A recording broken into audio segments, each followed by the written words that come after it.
Hi everyone. So I think lots of you are having this issue. So for example, I have a simple, let me show you. Um, so I have this testNG.xml file simple here, and I have this a test el java here. Okay. So if I run it from here, it's running. Okay. And if you open this, if you try to run from here,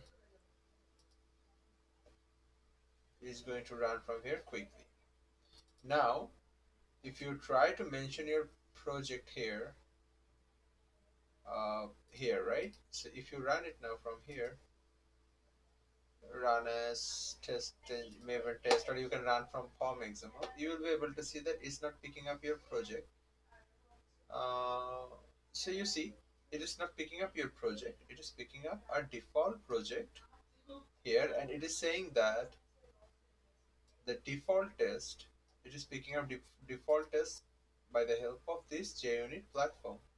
So now you can easily resolve it by removing these Jupyter parameters or forcing your project to run your testng items. So now if you see, we have this default project, right?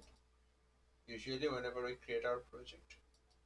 So now, first of all, let me show you. If you try to remove Jupyter plugin, these two default plugin which has started coming newly. So if you remove them and save it, oh my bad, you have to remove from here to here. If you remove it and save it and start running, this test will fail, okay, because it is using these Jupyter parameters. But if you want to run it, you can run from here now.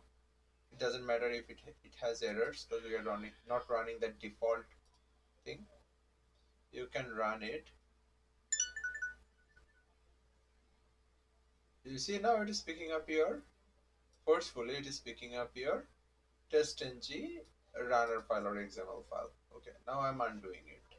So yeah, this is one way you can remove this dependency. If you are using your testng items, I don't think you need this, because if you go inside this default class, you will be able to see that it is using these two dependencies here, and they have given you to run a default test here in test parameters, right, for this app test thing. So that's why the default test from your project is running by JUnit.